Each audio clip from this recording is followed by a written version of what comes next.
Bleu, blanc, noir. Le rugby aux couleurs de France Bleu et du CAB. Bleu, blanc, noir. Bonsoir à toutes et à tous, c'est de nouveau le rugby qui est à l'honneur ce soir sur France Bleu Limousin dans Bleu, Blanc, Noir. Nous recevons ce soir Guillaume Namy et Thomas Acquier. Ils ont le même âge tous les deux, 25 ans, mais ils n'ont pas eu jusqu'aujourd'hui le même parcours. Le premier est au CAB depuis qu'il est majeur. Le 3 carrel qui a le talent a très tôt découvert le top 14 et est devenu un titulaire indiscutable sur son aile. Le deuxième a gravi les échelons un par un de la Fédérale 1 au top 14, un échelon qu'il découvre cette année avec quelques titularisations, on va y revenir. Nous reparlerons aussi de cette défaite au Racing Métro samedi, 46-32, un score large, fleuve, et pourtant les Corésiens ont montré pas mal de choses positives, suffisant pour un résultat à Grenoble vendredi. Nous allons en discuter. Vous êtes sur France Bleu Limousin, vous écoutez Bleu Blanc Noir, nous sommes ensemble jusqu'à 20h. France Bleu Limousin, radio officielle du CAB. Bonsoir tout le monde, Thomas Acquier avec nous, une première dans Bleu Blanc Noir. Bonsoir. Bonsoir. Guillaume Namy. Bonsoir. Un habitué s'il en est. Et Benjamin Pommier, journaliste de La Montagne. Bonsoir, bonsoir à toutes et à tous. Première question pour vous, messieurs. Je pense que ça va être pour vous, Guillaume. Vous n'étiez pas à Colombes ce week-end. On l'a vécu où, ce match ? Eh ben, à la maison, dans mon canapé. Voilà, un peu stressé, mais bon. Stressé tout du long ? Comment ça s'est déroulé ? Comment ça s'est passé ? Ben, disons que je pensais que ça partait assez mal, même si on a montré qu'on avait des intentions dès le début du match. On a été sanctionné un peu de manière un peu gratuite, peut-être sur le début du match. Mais finalement, c'est un match que j'ai plutôt bien vécu parce que c'est vrai qu'il y avait beaucoup de jeux. J'ai pris pas mal de plaisir à regarder ce match. C'était vraiment agréable de voir les copains jouer comme ça, de manière décomplexée, se faire des passes. C'était vraiment bien. Un point aurait été vraiment mérité. Ouais. Ce match, on va en reparler bien sûr un peu plus abondamment avec l'un des acteurs de cette rencontre. Vous êtes sur France Bleu Limousin, vous écoutez Bleu Blanc Noir, restez à Bleu, blanc, noir. Le rugby aux couleurs de France Bleu et du CAB. Bleu, blanc, noir, bien sûr, c'est du rugby ce soir sur France Bleu Limousin. Et on va revenir sur cette défaite 46-32 à Colombes samedi soir. Un scénario fou, 11 essais. Benjamin Pommier, le moins qu'on puisse dire, c'est qu'on a vu du spectacle, nous, en tribune. Oui, on a vu du spectacle, des essais, du jeu. Les brévistes avaient clairement annoncé la couleur en début de semaine. Ils voulaient jouer, ils voulaient envoyer du jeu, se faire plaisir. On a vu qu'ils ont envoyé du jeu. On n'a pas eu un ballon tapé au pied, des relances d'Alfie Mafi, des relances à l'arrière, des relances des avants, des courses tranchantes. C'était vraiment un match très agréable à suivre. Et puis 4 essais marqué par les brévistes, c'est leur record depuis le début de la saison. Il y avait eu 0 essai à Lyon, à Bayonne, donc c'est un bon match de la part des brévistes, même si effectivement il n'y a pas de point de bonus, il y a 0 point ramené de Colombes, mais il y a des certitudes retrouvées notamment dans le jeu. Ça, vous citez Nicolas Godignon qu'on a interviewé à la fin de la rencontre, on va y revenir. Bon, on va enfin se tourner vers l'un des acteurs de cette rencontre, Thomas Acquier, talonneur, titulaire samedi soir. Un parcours sur lequel on reviendra aussi, mais là on le disait à l'instant, peut-être quelques regrets à la sortie de cette rencontre. Oui, c'est vrai, je pense qu'il y avait la place de faire quelque chose, au moins de ramener un point. Après, c'est dommage parce qu'on loupe des moments un peu charnières du match, l'entame, la fin de première mi-temps où on prend cet essai un peu casquette, et le début de seconde mi-temps, où avec une mêlée où on est un peu chahuté dans nos 5 mètres. Et c'est vrai que c'est des moments charnières, et contre une grosse équipe comme ça, ça pardonne pas. Et ils ont réussi à marquer dans nos temps faibles. Et donc c'est dommage. Après, il y a eu le gros point positif, c'est la grosse réaction de l'équipe. Et ce que le banc a pu amener. On a réussi à finir en trombe, à les inquiéter à la fin vraiment, je pense. Et donc c'est bien, ça nous permet de finir le match sur une note positive et d'aborder la semaine primordiale qui arrive sur de bonnes choses. Quand il y a ce score, là, cet écart 41-13, qu'est-ce que vous pouvez vous dire ? Comment vous avez ce sursaut d'orgueil pour aller chercher ? Est-ce que vous parlez entre vous ? Est-ce que vous êtes tous un peu vexés ? Qu'est-ce qui fait la diff ? Oui, c'est un tout, c'est une réaction individuelle au travers du collectif.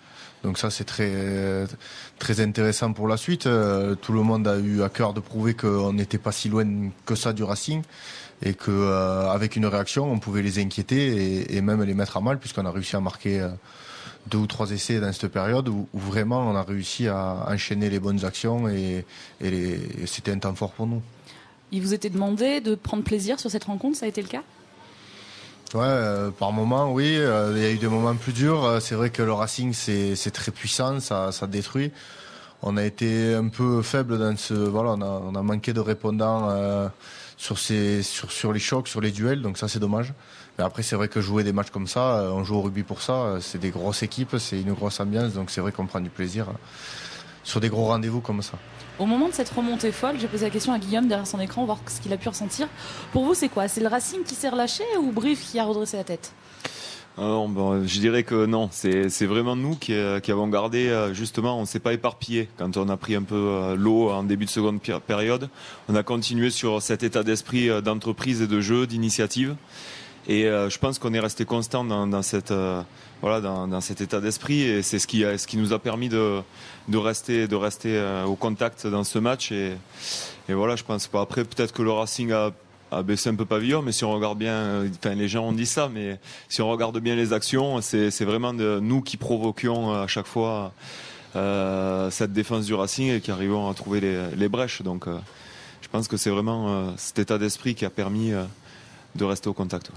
Benjamin, il me semble me rappeler qu'on a eu une discussion à la fin du match, on n'était pas tout à fait d'accord sur notre analyse.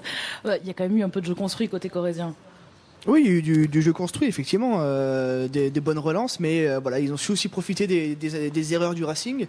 Le Racing a fait des erreurs, pourquoi? Parce que justement les Brévistes ont continué de mettre la pression, les ont mis sous les ténoirs. On a vu en début de rencontre la défense du Racing qui a bien tenu, et puis qui au fil du match s'est un petit peu délité. Cette interception d'Alfie Mafi pour l'essai de Benito Massilevou en est la preuve. J'ai une question pour Thomas. On parle souvent de la frontière Pro D2, Top 14, l'intensité est différente. Sur un match comme ça, j'imagine qu'elle est encore plus le fossé est encore plus grand entre les deux divisions. Oui, vraiment, c'est un tout.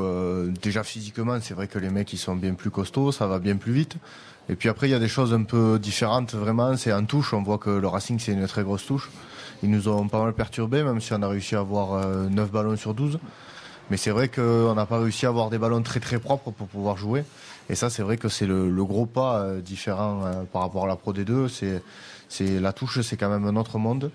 Et c'est vrai que c'est un point sur lequel moi personnellement je dois beaucoup travailler.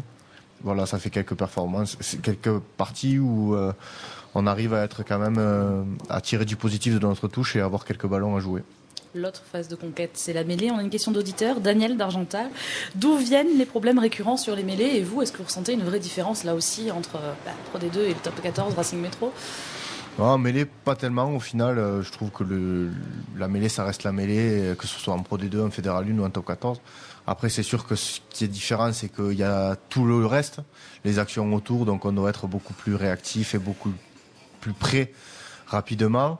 Donc ça, c'est vrai que ça change. Après, en mêlée, je trouve qu'on progresse quand même depuis le début de l'année. On est de moins en moins sanctionnés. Ce week-end, on prend un carton jaune, mais eux aussi. Donc c'est vraiment l'arbitre qui avait décidé de régler les choses comme ça. Ce week-end, ce qui a pêché, c'est qu'on a été dominé sur une ou deux mêlées importantes. Parce qu'après, dans l'ensemble du match, je pense qu'on a répondu présent. Mais c'est vrai qu'il y a cette mêlée à 5 mètres où on a manqué un peu de vis, peut-être, de rigueur. À nous et à moi personnellement aussi, de progresser dans ces moments forts, ces moments chauds, et être plus lucide et arriver à être bien plus précis sur tous nos gestes. Et voilà. Mais je pense qu'on progresse réellement en mêlée à l'heure actuelle et à grands pas. Vous vous sentez personnellement progresser là sur les matchs? On a vu une partie plutôt très très correcte contre Bordeaux de votre part, et là au Racing c'est un petit peu dans la continuité aussi. Ouais, oui, après je découvre encore, mais c'est vrai que voilà, il m'a fallu un temps d'adaptation en termes physiques et aussi les exigences qui sont différentes, mais après le but c'est de se mettre au niveau le plus rapidement possible. Je me pose pas la question de savoir si je progresse ou pas. Je travaille, j'essaye de travailler, et puis après quand je joue, j'essaye d'être le meilleur possible, le plus précis possible. Et c'est vrai que c'est la différence avec la Pro D2, c'est la précision et le détail qui fait la différence. Justement, par rapport à toute l'équipe et cette progression, en fait, c'est pas que vous, c'est l'ensemble de l'équipe. Marie Roussy, auditrice sur Facebook, vous pose cette question. J'ai l'impression que ça va de mieux en mieux. On retrouve petit à petit ce qui a fait votre force la saison dernière. Comment vous sentez-vous par rapport au premier match? Guillaume, peut-être? Est-ce que vous vous sentez de mieux en mieux? Vous n'avez pas joué au Racing, certes, mais vous avez quand même participé à... Oui, c'est certain. On va dire qu'on a connu une période assez difficile. Voilà, avec ces deux réceptions et ces deux défaites, Clermont et Toulon. Mais on voit petit à petit que ces deux équipes arrivent à gagner un peu partout. Donc voilà, on ne s'est pas désunis. Et c'est vrai que ce match de Bordeaux fait un peu office de match référence pour l'instant, car ça a été quand même un match assez abouti, du moins pour les 60 premières minutes. Et même à la fin, je veux dire, ça a été un match abouti et ça montre que voilà, c'est à partir de matchs comme ça qu'on construit, et c'est ce qu'on essaie de faire en ce moment, et on l'a vu au Racing encore avec des intentions et toujours cette envie d'avancer, de se faire des passes, de se faire confiance comme on a pu le faire l'année dernière quand la saison a été réellement lancée. Donc moi je pense que oui, qu'on est effectivement en train de progresser et de prendre confiance en nous. Ouais. Qu'est-ce qu'on est serré au fond de cette boîte, chante sardine. Ah, la première question, sardine. Ça y est, on est parti. La question décalée que vous pose l'un de vos coéquipiers, staff, membre de quelqu'un de l'équipe, grosso modo. On va écouter la première, pour qui elle est, et puis vous devinerez bien sûr qui est-ce qui vous l'a posée. Guillaume, combien de fois par semaine tu t'entraînes à la batterie? Qui est-ce? Ouh, là il y a un accent. Ah, léger, ouais. J'avoue tout, j'ai traduit en français pour qu'il puisse enregistrer en français correctement, il n'était pas sûr de ces mots. Tassi peut-être? Non. Kiran? Oui. Ah, Kiran. D'accord, c'est bon, je comprends alors. Ouais, c'est mon ancien voisin, on habitait à côté, et c'est vrai que je suis batteur depuis que je suis tout petit, et j'ai une batterie dans le garage, et c'est vrai que je tape un petit peu pendant la semaine. Donc là il doit être content parce que j'ai déménagé, donc ça va. Mais ouais, c'est vrai que je continue encore à emmerder mes voisins, ouais. beaucoup. Dans quel coin de Brive, histoire qu'on avertisse la population Plutôt de côté de Conac là-haut. Là. Très bien. Et du coup, la batterie, vous jouiez avec des copains de Perpignan, il me semble, sans avancer quoi que ce soit. Vous faites encore quelques petites choses ensemble, des petits buffs, des petits concerts, Non, c'était pas. C'est un groupe c'est un ami à moi qui a un groupe que j'ai fait venir jouer à la Poste l'année dernière à plusieurs reprises. Mais bon, non, c'est vrai que je suis pas je joue pas avec des groupes là ici. Je m'entraîne plutôt tout seul chez moi en bas. Voilà, je prends un peu des cours aussi à côté. Pourquoi pas peut-être après. Monter sur scène après ma carrière. Une reconversion. Bon, allez, plus sérieusement. Les brévistes, on le disait tout à l'heure, on trouvait des certitudes lors de cette rencontre au Racing Métro. Nicolas Godignon, on le cite à la fin du match. Pas de points au classement, mais donc ces fameuses certitudes. Est-ce que cela sera suffisant pour aller chercher enfin un petit quelque chose à Grenoble vendredi? On en reparle après ce premier break musical. France Bleu Limousin, radio officielle du CAB. Bleu, blanc, noir sur France Bleu Limousin. Ce soir, le rugby reprend ses droits. Nous sommes au Café Le Paris à Brive pour l'enregistrement de cette émission. Et on le disait à l'instant, il y a un déplacement à venir à Grenoble. Ce sera vendredi soir. Alors, Nicolas Godignon est sorti de la rencontre avec des certitudes, 100 points au classement. Est-ce que cela peut suffire pour aller chercher quelque chose à Grenoble? Thomas? Suffire, je sais pas. Après, chaque match, tous les week-ends, c'est un nouveau point de départ. C'est une nouvelle partie. C'est une nouvelle semaine qui démarre. Donc on va l'aborder le plus sérieusement possible, étudier le plus sérieusement possible Grenoble et y aller avec beaucoup d'ambition et puis après on verra ce qu'il adviendra. Mais c'est vrai qu'on y va avec une grosse envie de faire un résultat et de ramener nos premiers points de l'extérieur. Ça serait important pour le classement. L'objectif sur ce bloc de 2 matchs, c'était de prendre des points à l'extérieur. Alors, on a eu plusieurs échos. Gaëtan Germain, dans la semaine, parlait de 3 points à l'extérieur. Philippe Carbonneau, en conférence de presse vendredi matin, ne s'avançait pas, il disait rien, jusqu'à prendre quelques points. Concrètement, vous en voulez combien à Grenoble? Il ne reste plus Grenoble, hein, c'est... 5. Le plus possible. Non, on va y aller pour... comme d'hab, pour gagner et pour ramener des points. Après, il y a les objectifs de points. Bon, après, c'est sur le tableau de marche, les entraîneurs contrôlent. Mais voilà. Vous êtes en retard, apparemment, là. On est en retard un petit peu, ouais, c'est vrai. Mais quand on voit que aussi Oyo a pu perdre contre Clermont, Toulon à la maison aussi, on est en retard forcément si on compare nos résultats à domicile et nos résultats à l'extérieur. Donc, ouais, va falloir gagner simplement, prendre 4 points et continuer à présenter ses intentions de jeu surtout et voilà. Benjamin Pommier de la Montagne, qu'est-ce qui va faire la différence cette année? L'année dernière, il fallait remporter quasiment tous les matchs à la domicile, des points bonus défensifs à l'extérieur, ça passait. Cette année, on voit qu'il y a quand même pas mal de victoires à l'extérieur. Alors, quel nombre de points faudra-t-il à la fin de saison? Sur quoi il faut se baser? Qu'est-ce qu'il faut faire? Qu'est-ce qu'il faut prendre? On en parlait un petit peu avec Didier Casadei lors de la mise en place vendredi matin. Il faudra avoir 10 ou 11 victoires. A priori, c'est ce qui se passe depuis ces dernières saisons. Effectivement, les premières victoires à l'extérieur ont débridé un petit peu tout le monde. L'année dernière, il y avait très peu de victoires à l'extérieur. Maintenant, tout le monde a compris qu'il y a peut-être un petit coup à faire.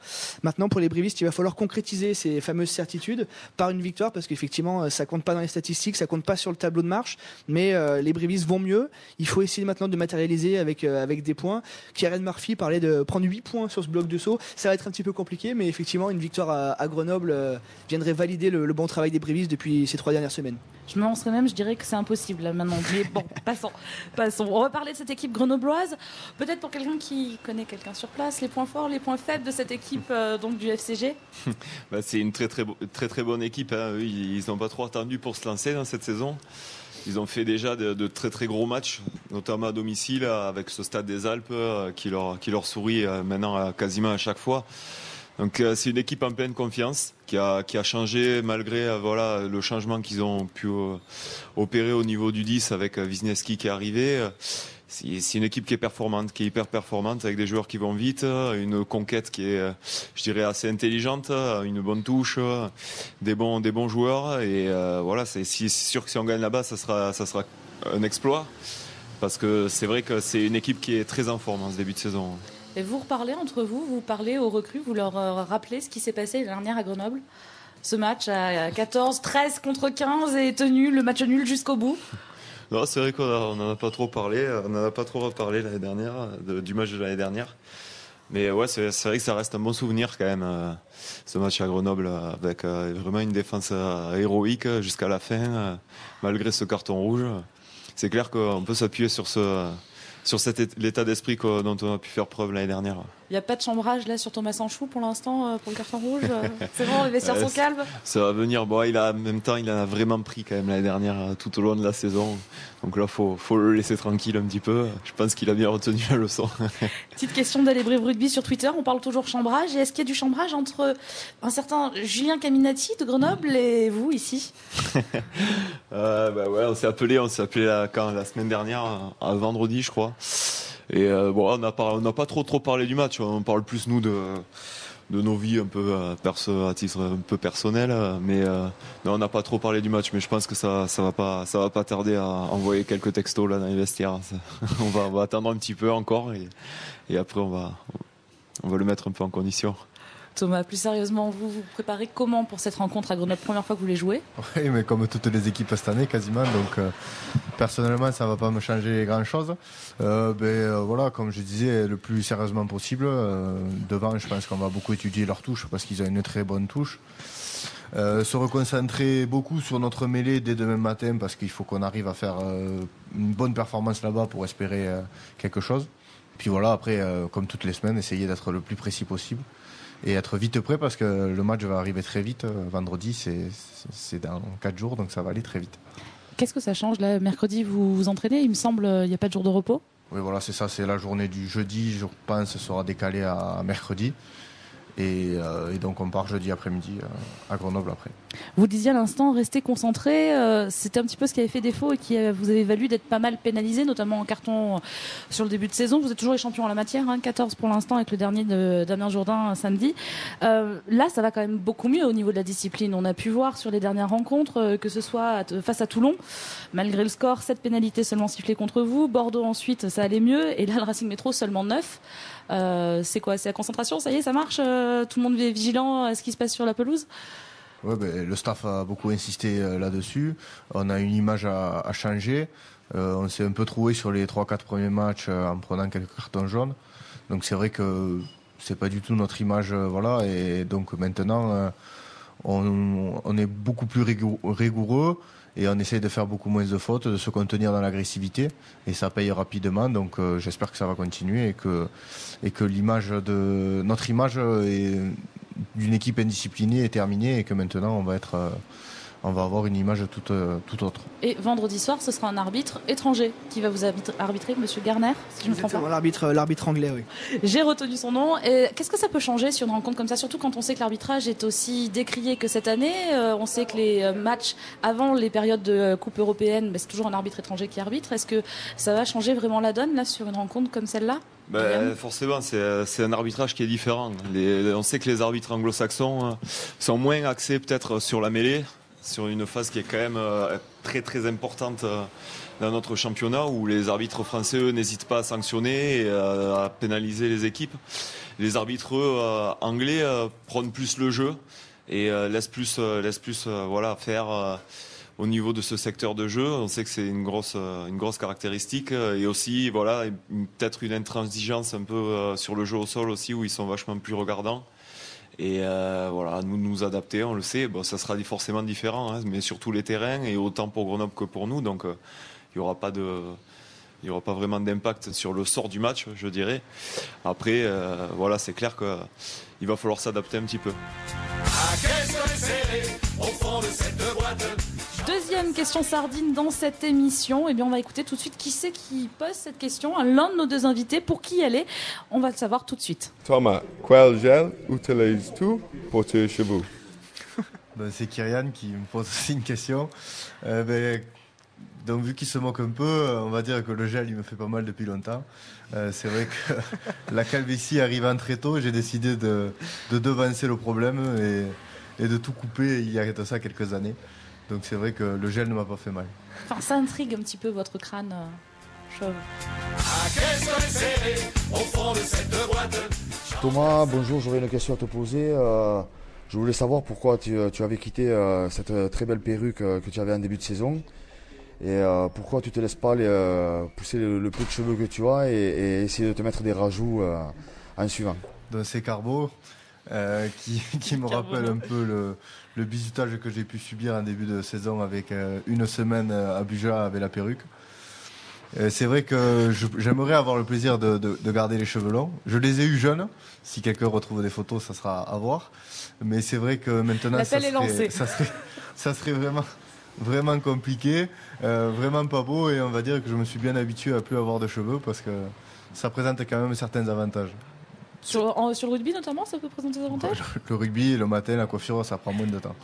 Certes, effectivement, c'est simple, concis et efficace. On va s'intéresser un peu plus à nos invités dans les 10 prochaines minutes. Bleu, blanc, noir, c'est juste... Bleu Limousin, radio officielle du CAB. C'est la dernière partie de ce Bleu, blanc, noir. Vous êtes sur France Bleu Limousin. Nous parlons rugby avec nos invités ce soir, Thomas Aki et Guillaume Namy. Il me semble que vous vous connaissez tous les deux depuis quelques temps. Vous vous êtes croisés à plusieurs reprises étant jeunes. Si je ne m'avance pas, vous êtes de la même année, 89, et de la même grande région, Béziers d'un côté, Perpignan, il me semble, de l'autre. Est-ce que je me trompe en disant cela ? Non, on était au lycée ensemble à Béziers.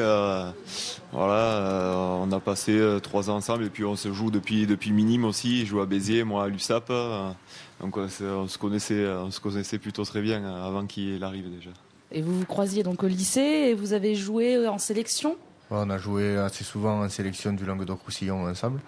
Donc c'est vrai qu'on a partagé quelques moments sur le terrain et au lycée aussi à Jean Moulin.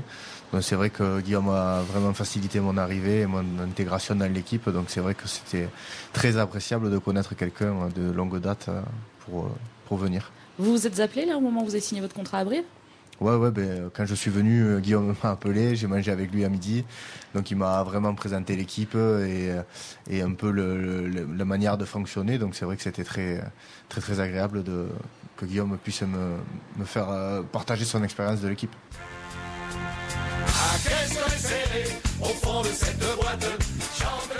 Une nouvelle question sardine, peut-être enfin pour Guillaume Namy, on va voir. Bonjour Guillaume, je voudrais te poser une question. En fait, je ne sais pas vraiment de quel pays ou de quelle région tu es. Donc est-ce que tu pourrais nous préciser vraiment d'où tu viens ? C'est Carbo. C'est une connerie parce que j'ai eu un surnom. Voilà, c'était le Belge. On m'a appelé le Belge pendant un bon moment. Pourtant, avec l'accent, ça correspond pas. Pas trop. C'est pour ça.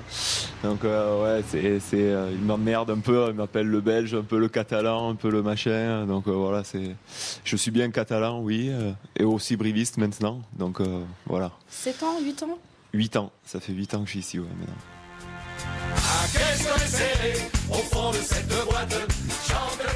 Oui Guillaume, comme on est souvent en chambre ensemble, je voulais savoir si tu avais pensé investir dans un dentifrice et une brosse à dents à l'avenir. De mes neveux, je dirais non, je sais pas pourquoi il dit ça, je comprends vraiment pas. Il parle un peu d'hygiène. Bon, c'est vrai que lui, il est par contre très très propre sur lui, voire peut-être trop propre sur lui. C'est voilà, un petit peu peut-être un côté un peu métrosexuel et ça le dérange un petit peu quand je laisse traîner 2-3 habits. Et voilà, ça fait pas partie de sa culture. Alors ça doit le choquer un petit peu, mais. Voilà. Petite Pas- dispute de couple, quoi, si je Voilà, comprends bien, c'est sur les ça. matchs à l'extérieur. Petit, ouais. À qu'est-ce serré au fond de cette boîte, chante ça. Encore une question sardine, je crois que c'est le moment où elle commence à s'enchaîner.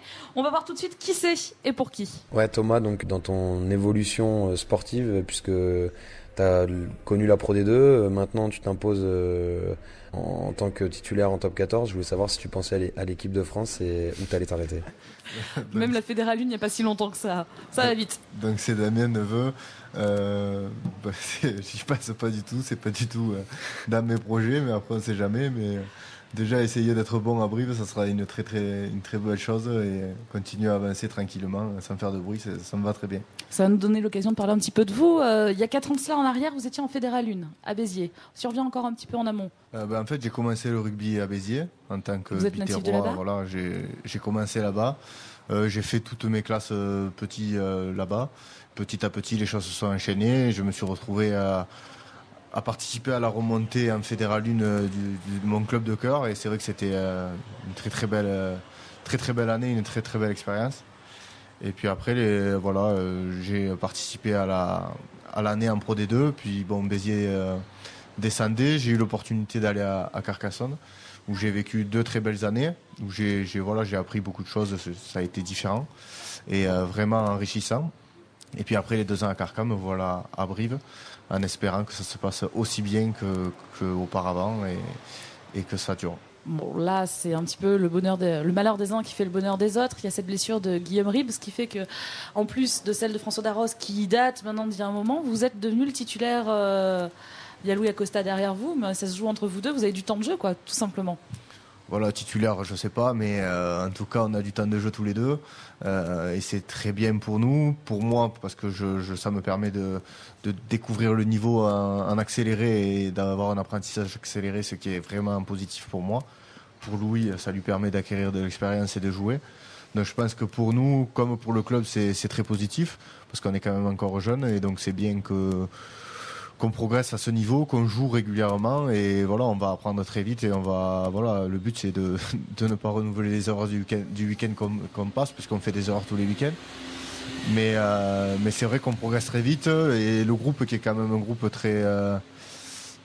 très fort et on va dire qu'il y a quand même des cadres qui ont beaucoup d'expérience, nous aide beaucoup à anticiper les événements, à anticiper les choses qui vont se passer. Donc c'est très positif et très agréable de travailler dans ces conditions. Est-ce que l'approche d'un match de top 14 est vraiment très différente de celle d'un match de Pro D2 que vous avez pu connaître par le passé ? Non. Personnellement, j'avais autant de pression quand j'ai joué une demi-finale en Fédérale 1 que j'ai des pressions quand on a joué contre Toulon ou la semaine dernière contre Bordeaux. Donc non, j'essaye d'aborder les matchs pareil. Ça a toujours bien marché, donc il faut que ça continue comme ça. C'est vrai que quand on voit les joueurs qu'il y a en face, on se dit qu'il y a du boulot, mais si on se dit qu'en face c'est un tel ou un tel, moi personnellement quand je joue, je pense pas que c'est l'un ou l'autre, donc non, personnellement ça change rien. Benjamin, on voit sur nos 2 invités ce soir 2 parcours complètement différents, le même âge. Il y en a un qui a déjà 7 saisons de top 14 derrière lui, quasiment, bon, pas tout le temps titulaire, et l'autre qui découvre. Alors certes, c'est pas le même poste, la même position, mais on peut réussir à percer même tardivement. Ouais, c'est ça qui est intéressant. À force de travail, à force de conviction et d'envie, on a vu Thomas qui a fait un excellent match contre Bordeaux. Aucun lancer raté, aucune pénalité concédée. Donc voilà, c'est très intéressant pour lui et aussi pour l'effectif briviste de pouvoir compter, malgré les blessures, sur des joueurs capables de pallier justement à ses absences et de le faire plutôt très bien. Nous approchons de la fin de l'émission. L'heure des cartons dans Bleu Blanc Noir sur France Bleu Limousin approche. France Bleu Limousin, radio officielle du CAB. Mais avant de distribuer et décerner ces fameux cartons, déjà une première chose, le ballon dédicacé la semaine dernière a été remporté par Nini JB. Nos invités vont choisir ce soir la question qu'ils ont préférée des auditeurs et cette personne gagnera un ballon à venir chercher à Tulle un matin à la rédaction de France Bleu Limousin. Et maintenant, c'est l'heure de ces fameux cartons blancs, cartons noirs. Et on va commencer par vous, Benjamin Pommier. Un carton blanc, un carton noir. Un carton blanc pour la victoire de l'Argentine dans le Four Nations. Ça faisait 18 matchs qu'ils attendaient de gagner un match. Et voilà, ils ont dominé l'Australie 21-17. Donc voilà, un petit clin d'œil aux Pumas qui remportent enfin un succès largement mérité. Et le carton noir pour la Coupe d'Europe, voilà, pour voir le top 14, il faut avoir Canal+. Maintenant, c'est Beansport qui a les droits de la Coupe d'Europe. Donc voilà, le supporter du rugby va devoir jongler entre 2 abonnements. Donc voilà, on essaye de dynamiser un petit peu cette Coupe d'Europe. C'est un petit peu au détriment des téléspectateurs. Ou écouter la radio pour le top 14. Je dis ça, je dis rien. Carton blanc, carton noir, Guillaume Namy. Le carton blanc, moi je la mettrais aux espoirs qui ont gagné hier contre Montpellier. Montpellier qui était leader donc, du championnat et qui arrivait avec une grosse équipe. Et voilà, ils ont gagné à l'arraché. C'était vraiment plaisant, un match plaisant à voir, même s'il pleuvait. Donc voilà, félicitations à eux. Et le deuxième carton? Et le carton noir, tout va plus ou moins bien. Mais... Oui, non, oui, je dirais le carton noir, peut-être encore, voilà, le fait qu'on n'ait pas ramassé de points à l'extérieur, malgré les efforts qu'on a pu fournir, je pense qu'on aurait vraiment mérité de prendre un point ce week-end. Monsieur Namy, merci. Monsieur Akier, maintenant, une nouveauté dans l'émission pour vous. Essayez ces cartons blancs, cartons noirs. On vous a laissé le temps de l'émission pour réfléchir, ça donne? Carton blanc, j'aurais aussi dit l'Argentine parce que c'était vraiment important qu'une équipe mineure arrive à faire une première victoire. Donc je dirais aussi l'Afrique du Sud qui a réussi à gagner contre les Blacks. Et c'est quand même une très très belle performance. Et c'est bien à un an de la Coupe du Monde de brouiller les cartes un peu. Et carton noir, je ne sais pas contre qui le mettre, mais je trouvais juste dommage que tout le monde ne soit pas derrière l'équipe de France. En tant qu'amateur de rugby, je rêverais que la France gagne la Coupe du Monde. Donc c'est vrai que c'est dommage, tout ce qui se passe autour, il y a beaucoup de bruit, donc c'est vrai que voilà, je pense que comme tout Français, un grand amateur de rugby, j'espère que tout le monde sera derrière l'équipe pour qu'il fasse une belle performance à la Coupe du Monde. Vous faites référence à tout ce qu'il peut y avoir autour des listes complémentaires, supplémentaires, nombre de joueurs, le fait qu'il y ait des étrangers en équipe de France, tous les murmures qu'on entend à l'heure actuelle. Oui, il y a beaucoup de bruit de partout et c'est dommage parce que ça empêche peut-être l'équipe de France de travailler sereinement. C'est la fin de ce bleu blanc noir. Merci messieurs autour de la table. Thomas Akier avec nous ce soir, Guillaume Namy, Benjamin Pommier. Merci à Jérôme Ragano à la technique ici à Brive et merci à Nicole Pasco à Limoges. Pas de bleu blanc noir la semaine prochaine et on reviendra dans 2 semaines. Mais avant cela, il y aura bien sûr du basket et du rugby le week-end prochain sur France Bleu Limousin. Vous savez, vendredi soir, c'est ce match face à Grenoble. Le match à 20h45, antenne dès 20h30 sur France Bleu Limousin. Merci à toutes et à tous. Bonne soirée sur France Bleu Limousin. France Bleu Limousin, radio officielle du CAB.